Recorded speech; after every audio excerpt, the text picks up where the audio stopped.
life is a dream. So all of these saints and masters, they have been telling us that life is a dream. But is that our reality? I don't think so. Life feels really, really real. Especially when we have all of those problems and trials and tribulations, right? But they say, be aware. When you are sleeping and you're dreaming, don't those dreams also feel very real? All those demons and ghosts that come and attack us, aren't they really real? But what happens? We wake up and it's gone. But till we are dreaming, those are real. And what do we do to resolve this demon and the ghosts that come in our dream when we are sleeping? What do? I think we run away, right? We run away, or maybe we find this shining magical weapon which can destroy ghosts and we kill the ghost, right? Happy, right? Next day what happens? The ghost comes back. The other day the demon comes back. Have we really done anything? In this dream problem, we have created a dream solution, but there's no end to it, right? And in real life, isn't it the same thing? We live in this dream-like illusionary world. We have many problems. All of us have tests and trials. We think we will create a solution for that. But it's the same. Dream-like problem, dream-like solution. Sometimes we find a solution, sometimes we don't find a solution. And even if we find a solution, the next moment, another trouble has started. Another trouble has started. Another test comes on the way. Right? So, in this dream-like world also, all of these solutions that we create are also thoughts. These are also illusionary. What do we need to do? Like in our sleeping dream, wake up, right?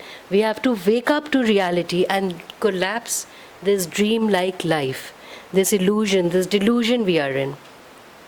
And wake up, how? How do we wake up? How do we wake up to reality, right? Of who we truly are. That is what we wake up to. And when we realize who we truly are, that this is the dream of God, and we also are part of God consciousness, right? We are the children of God. And once we realize that consciousness within us, these dream-like problems in the world do not have any strength over us. They don't have any power over us, right? Because we have the strength and power of God within us. And when we attune to Him, when we go to Him with trust and surrender, then He is going to protect us. He is going to help us through all of these tests and trials, right? All of these masters, all of these saints, they lived in that energy of trust and surrender. Paramhansa Yogananda, he said that my stocks and bonds of my work was Divine Mother, was God. And whatever I do today is only because she has asked me to do it, and I do it only for her, and I will do it only as long as she wants me to do it. And we might have read in the autobiography of a yogi, when he was trying to buy his center that he had seen in a vision earlier in India, Mount Washington Center. It was an exorbitant price, and they did not have the resources to fund that. And everybody told him, "Oh no, master, this is a little difficult, it's not going to be easy." He said, "No, it will happen." And miraculously, few minutes before the seller was going to sell it to somebody else, money came into the hands of Yogananda to buy the center. And we see it in so many of their lives, Swami Kriyananda's life as well. Once he had finished writing a book and he said, now it's time to celebrate. But he didn't have any money. And he said, I am going to go for that holiday. Divine Mother better take care of this. So he just goes with whatever resources he has and goes for his holiday. And can you imagine, total strangers would come to him attracted by him, give him free meals, let his stay be free in the hotel. And so many miraculous things unfolded. And he just felt that uplifted joy of being in the arms of Divine Mother constantly. And he had a good time and came back. Yeah. So this is exactly what happens when we live in that uplifted consciousness, in a constant surrender and love towards God. So I also recently tried this experiment. We've heard of the yamas and the niyamas, right, of the Patanjali Yoga Sutras. So I said, enough is enough, I better do something practical with my life. And I decided, let me follow one yam for some time, for a week maybe. I didn't have a lot of ambition, so for 1 week, let me follow a yam. And that I decided, the first one, no rocket science, ahimsa. So the attitude that Swamiji says, masters say, is do not harm anyone, right? So physically, of course, probably most of us don't go around assaulting people, but in speech and mind as well. So fresh with this affirmation in my mind, I will not harm, I will not harm. I met a friend, and with this friend, we had a very slight disagreement some time back. So you know what, the whole effusiveness and loving warmth was not coming out when I met her and greeted her. But immediately, I should not harm anyone, right? That thought came to my mind. I cannot think negative of anyone. Immediately, I altered my tone and I became a little warm with her, more loving and tried to be more sincere. And you know what? Immediately, I could see her change also, because she also came with a little slight defensiveness to me. And when she saw me relaxed and me quite sincere and warm, that is what she gave to me as well. And we were talking about some things that we needed to do together. So all those were now lying in the back burner because of this lack of communication. Everything started to resolve. Suddenly we were quite open about talking about all of those, and those things got done. My things got done. So when I change my consciousness, what am I attracting to myself in this world? More ease, more joy, more fun, more love, right? So it is a matter of changing our consciousness. I saw that many times as I tried to change that consciousness. What we give out comes back. So if we want in this world to manifest a lot of things for ourselves, we need to change our consciousness, be connected, attuned to that higher power, to that higher consciousness. We have this, in the scriptures again, there's a story where there are a few people who are in hell, many I'm sure, few people in heaven, right? And they are all told that, I think we've all read this story, but anyway, I will tell you again.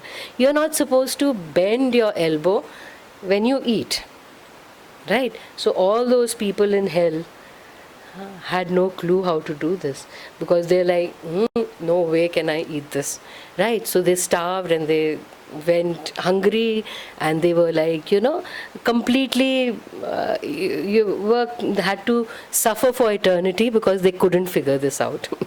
But what about the people in heaven? They took the food and they fed the one on the right and made a circle. So I was fed by the person on my left. So what is this? The more we give out, we will receive. What we give out, we will receive. We keep grasping for ourselves, it's a little difficult to receive. But if we do this, then we can create heaven in our earthly life. Thank you. When I was new to this path about 6.5, 7 years back, I did read a lot of times that Yogananda ji had mentioned in his writings and in his talks, that this life, this creation is God's dream and God is the only reality. Many times I had read. But that time I couldn't relate to it, and it didn't make sense, and I was not ready to believe that life is a dream, it is a delusion, and it is not real, and God is the only reality. Because that time my mother was undergoing cancer treatment, and I was with her. I was very new. I was just starting to learn these teachings and meditation, so I was really very raw. And my mother was undergoing cancer treatment, and I was seeing her go through this treatment, go to the hospitals, go through chemotherapy, these tests that they had to do, which got a lot of discomfort, pain, and that got me pain, I felt that pain. And she was suffering, and in that, I also felt that suffering. I also felt that ruffling in my heart, and I also cried for her. And in that state of mind, how can I believe that life is a delusion, life is a dream? Because it was real. I was feeling that pain and that suffering with her. So even though it was Master saying that, and we should believe in everything what he says, but I was completely not still there. And similar situation happened right now. It's been 6.5 years. And right now, my brother-in-law, he underwent a kidney transplant this Monday. So he had been with my sister, my brother-in-law, and their 2 kids. They have been staying with us since the past 2-3 months in my place. And the same thing, we have been going to the hospitals and these tests, and every alternate day dialysis, and he's unable to eat, he was unable to sleep, he was losing weight, and there was a lot of pain and suffering. But this time, I didn't feel that pain and suffering somehow. Nothing in me got ruffled. I knew I was feeling compassion, I was feeling for him, but I was not getting ruffled, I was not getting disturbed, nothing was really moving. I was still very calm and very restful. And it was not only me, my sister and my brother-in-law, they are in the path since about 2.5 years, then they've just got Kriya since 1 year, so they've also been practicing meditation. Even they, in spite of so much going on, they were quite easygoing. The spirit in the house was so high. And, we have met, like my sister's 25 years married, and this is the first time that we are living after her marriage like this for months together. So instead of that pain and suffering, there is so much celebration in the house, and we are all in high spirits, and we are all celebrating this togetherness, and side mein that procedure is also going on. So this time, when I was thinking, because we have been meditating, we have been practicing these teachings, there was a shift. We have been seeking God, we have been meditating on God. So there was a shift, and even they felt that they were not restless in spite of all this. And my sister had to decide, towards the end, because we were not finding a donor. So she had to decide whether to give her kidney to save her husband or no.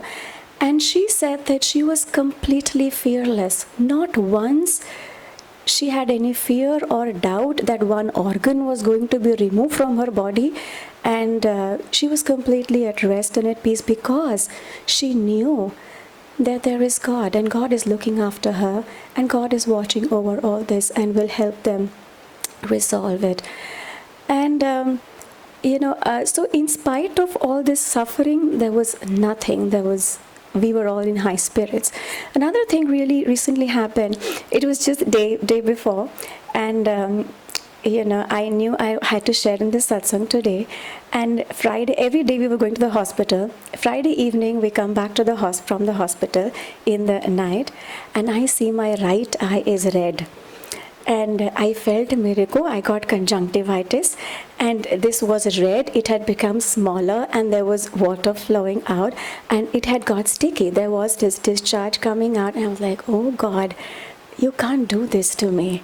I'm going, I had to share in the satsang, and I was imagining really me wearing dark glasses, sunglasses, and talking in the satsang. And I was like, it's going to look funny. I cannot do this. And then I was like, chalo, jo hai. And then night meditation, I sat for my meditation, and I was really intensely calling out to Babaji, this is not fair. You can't do this to me. You have to sort this out. And I called out to Babaji, I called out to Master, and that meditation was so intense because I was so much after them that you do something about this. And I meditated for almost an hour or so. And when I was done, I a little bit felt some restfulness and some lightness. And then I went and saw, I have water, it's okay. Then I went and saw in the mirror, and my eyes was normal.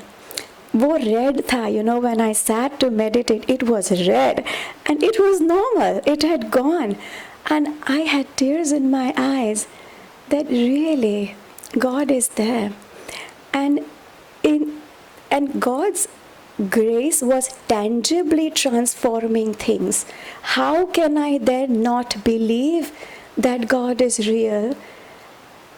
And maybe this life is then a dream, it's a delusion. It came, and because of God's grace, it was gone like that. Even in Yogananda ji's life, if you see, there are so many instances in the Autobiography of a Yogi where he was challenged when he went to Varanasi. That kite episode, if you have read it, so many times by so many members of his family, his devotion and his faith in God was tested. And every time he succeeded. Every time, he did things. He made God made things possible for him which was impossible. He went without money to this place, and then somebody comes and gives him money and food, which is impossible. Why would somebody do that? Even in Swamiji's life, we see that so many times, because he was in tune with God, because he was in tune with Him, so many times, whenever he needed money, someone just came and donated that much of money to him. When he had to write a book, there were, at once, that he had to write a book, and there were very short time. He was just given a few days, और उसमें पूरी किताब लिखनी है उनको. And then he just concentrated, he sat, and everything was given to him. It just came to him, and he wrote it. So again and again, because of these things that we read, and I feel each one of us here who have been meditating, who have been little bit tuning into God, seeking God, each one of us would have felt sometime, someday, something happening which makes you believe that yes, God is the reality, God is the truth. And maybe that means life is that life, that creation is actually God's force which is behind, and it is God manifesting in everything, and it is not that real, and God is most real. Also, in Jesus Christ, He says in the Bible that seek ye first the kingdom of God, and all these things shall be added unto you. What that means is what I now understood, and I will correlate with the first example that my experience that I had with my mother, and this time when initially I was not ready to believe that life is a delusion, life is a dream, and now I do. And I was just thinking that what changed, what was it? And I then realized that because when I was new, I had not done these practices, and I was really not thinking about God, I was really not seeking God at that time. My state of my mind was, my energy was very low, the state of my mind was very low, and I was operating in what they call the subconscious mind. And because then I was seeking God, I did these practices, and also my sister and brother-in-law, they were doing it. Something changed, and what changed was their level of consciousness. The mind was, there was more energy, and that greater energy lifted the mind to a level in which we can realize that this is a dream and God is the only reality. When we are in the lower levels of the mind, it is not possible to realize this. Only in the superconscious state of mind, in this uplifted state, when we are really tangibly feeling this divine grace and blessing, can we believe that God is real and life is a dream. Also, how do we do that?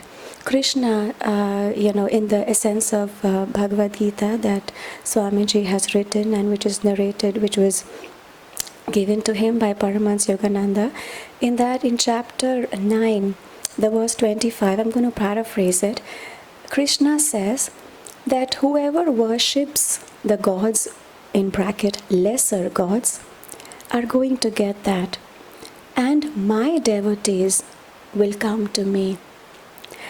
Which means that wherever we are putting our attention to, wherever our faith is, our focus is, whatever we are worshipping, if we are worshipping the money, the fame, the power, or these things of this world, we are going to attract that.